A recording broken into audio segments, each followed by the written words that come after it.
Good morning, Izet from Zester's Lab. It's a summer day in my garden. Summer is here. It took a long time. I think we are in November and summer only arrived now. So this morning I was walking in my garden and the next minute I realized something. My beautiful garden needs some serious pruning. You know, my garden is just beautiful. I will just show you some of my little pieces of garden. This is just where we have our barbecues, our braais. You can see there. My gardener came, and there you can see the place where we braai is full of leaves that I need to burn. There's just some pieces of my garden. There you can see our home. There is some pruning that I've done, and this is the area at the back where we have our barbecues. Here you can see I've been pruning. This is my hammock chair. This is Bella Blobs. Hi Bella, the dog. And there's my chairs and everything. But as you can see, it is really lovely.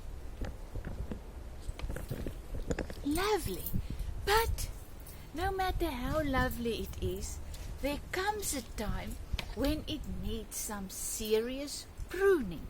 So that is what I started doing this morning. My garden man is coming on Tuesday, so there's some trees that I need to take out. They're getting too big. There's some serious trees that we need to cut shorter, and it's a huge job at this stage. And you know what? I didn't do anything wrong. The poor garden didn't do anything wrong. It's just time for some serious cleanup. And that is the same in our lives. I was thinking this morning. I was thinking about pruning. And some of you may think, and as I said, my life at this stage is really very slow. We're not going anywhere. We are staying home. And there's some pruning taking place in my life. I didn't do anything wrong. It's just time for some things that needs to be done in my life. And you might think, but why are so many things going wrong in my life?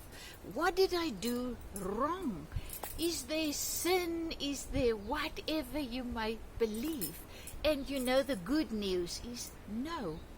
It's just time for a nice cleanup.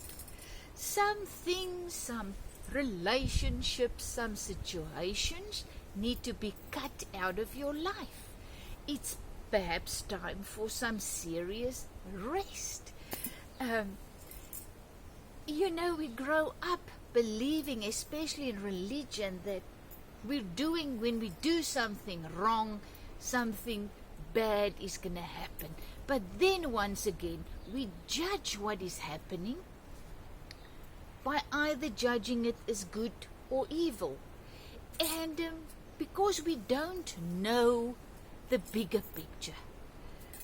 We don't know the bigger picture with our minds, our human minds, so we cannot see what is really happening.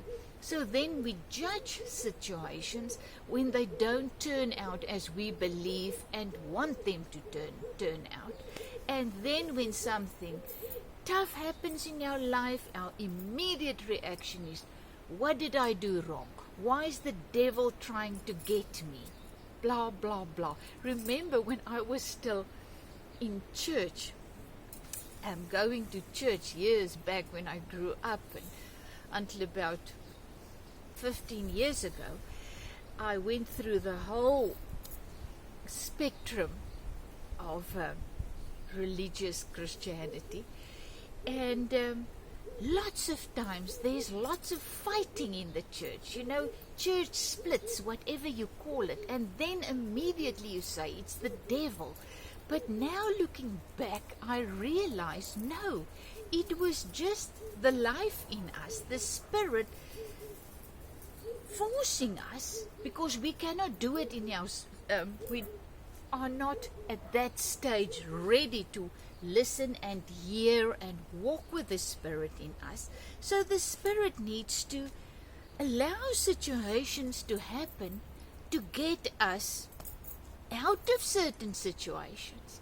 So when I started to learn and realize that the life in me is able to lead me, provide for me whatever I need, not that what I believe I need, but in what I really need in order to grow into who I really am,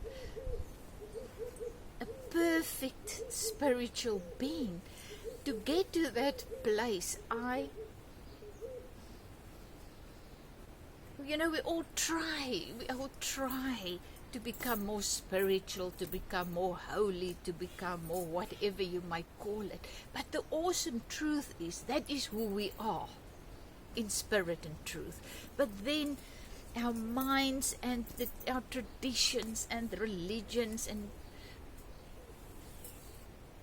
put us in bondage, and we forget who we really are. And then the life in us will do whatever needs to be done to get us back to the truth of who we really are. And just to learn to walk with the life in us, to trust the life in us, knowing that, oh, well, I am now going through a very, very tough situation, but it's for my good. So I surrender. So when anger comes up, and fear, and resentment, and depression, and whatever, it only rises up in me when I'm not satisfied with what's happening, when I believe my life is not turning out as it's supposed to turn out. So finding peace and joy in your journey means I need to make peace with whatever is happening, knowing that I can use it for my good if I just surrender. So the same with pruning. It's good for my garden, even though my poor plants that's been cut and pruned and taken out and whatever, I'm sure they don't feel and realize that it is for the good of the bigger picture. Wow, look where I'm now. The good for the bigger picture, my garden. So each plant, each little leaf, whatever, is there for the bigger picture. Just like me and you, we are there for a part of a bigger picture.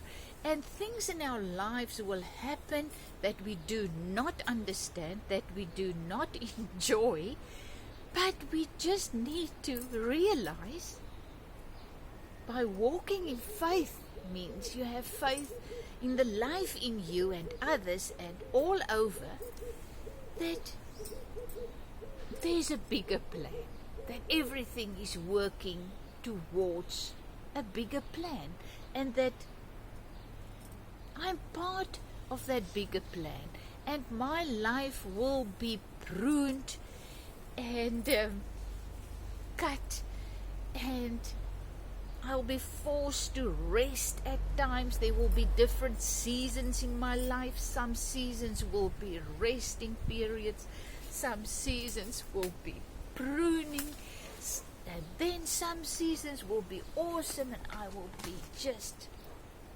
blossoming. And then when I really think everything is going fine and I've got my life under control, it will be pruning season again, and something will happen like my hubby's leg that will just forces us to stay home. You will now stay home because there's nowhere that you can go, nothing that you can do. And here in my resting season, the life in me is busy with me, talking to me, setting me free, delivering me from stuff. Anything in my life and everything that manifests, that's not unconditional love, is against the life in me. So if there's anger rising up and depression and fear, those are my enemies, and those are the things that I need to deal with. So how do I deal with them? I recognize them. Okay, this morning I feel a little bit full of self-pity. So I surrender it. First of all, I acknowledge it. Okay, I feel self-pity rising up because I am now very sad about what's happening in my life. I want to travel, I want to go and visit our friends and my kids, but I cannot go anywhere, so I am feeling depressed and sad, and oh, poor me. I acknowledge that, I feel that, and then I surrender it. I always talk to the life in me. I always say my spiritual father. To me, that is what I call the abundant life in me, because I've learned that the life in me is unconditional love for everyone, and so I can trust that life in me because it's unconditional love. It doesn't look at me and think, oh, now she's doing something right, oh, now she's doing something wrong, so now I am going to let something terrible happen to her. No, it's unconditional love, and it's leading me and guiding me and providing me for me in a loving way of a loving father. So I call the life in me my spiritual father. So when I acknowledge fear or self-pity, all I can do is surrender it. And I say, Father, I surrender this to you. I acknowledge it, I feel it, and I just surrender it to you. I once again surrender my life with what is happening, and I say, you know best. So I am just resting in you, in your love. A lot of times I see myself really climbing onto my father's. This was not planned. Really, I was going to talk about pruning. But then I see myself climbing onto my father's lap and just sitting there on his lap with his arms around me. And that to me is surrendering. Remember when you were a child and you fell?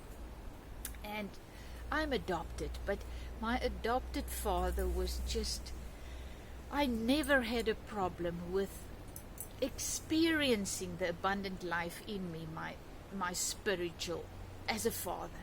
I never, because my adopted father was just love. He was just taught me so much about the love of my spiritual father, our source, our life source. That is the other day I woke up, during the night, I just got this. My life is your life, and we've got one life, and it brought me so much peace. At that stage I really felt dis-ease. I don't want to call it sickness. I was just not feeling at ease. I felt dis-ease, and then this came up. My life is your life. Your life is my life. We've got one life. Oh, and that brought me so much peace at that moment. So yes, I've been pruned, but I've learned, like a little girl, when I fell, when something happens, that I can just go and find whatever I need to keep going on my Father's lap, because He knows what's best for me. And He's there to provide for me whatever I need to get through this moment, this day. And for me, it's the same for you. My life is your life. Your life is my life. And it's our Father's life, our spiritual source's life, that has a plan that we don't understand, but it's an awesome plan, and it's a good plan, and it's a plan for the whole garden. Even though I'm this little piece of plant, this plant, you are that plant, we are all a puzzle piece in this beautiful garden, in this beautiful thing we call life. So whatever happens to you is for your good and the good of the whole. So let's start to rejoice. When we get to our pruning part, let's just surrender and climb onto our Father's lap and just know that He's there. Everything is fine. He is with us in this pruning process, and all is well. What He started in us, He will finish, and He will get us to that place where we will honestly know that His life is my life, that my life is His life, and that my life is your life. Wherever you are, whoever you are, in whatever body you may find yourself in, we are manifestations of the everlasting, all-consuming, beautiful love, life. Thank you. This is all about pruning. So yes, this was not my plan, and I don't know who's listening to this message, but I just share whatever when I feel excited to share, like I did this morning, about the necessity of pruning, but also that it's necessary in my life and in your life if we ever want to know who we honestly are. We are all part of the one spirit of life. And this is the message for today, for me and you. So thank you that I can share my journey with you. I now need to go and shower because I think some spiders. I always laugh. I love animals. Animals are my soulmates. But now, yeah, all the little spiders in the garden also loves me. So yes, love you lots. Is it from Zetster's Lab? Yep, it's an interesting life that we're living. We never know when it's pruning season or resting season, and all we can do is let go of our ideas of how our life needs to turn out and make peace with what is actually happening. And the only way to ever experiencing peace and joy in the midst of any situation is when you honestly surrender to the life within you. Is it from Zetster's Lab? Love you lots.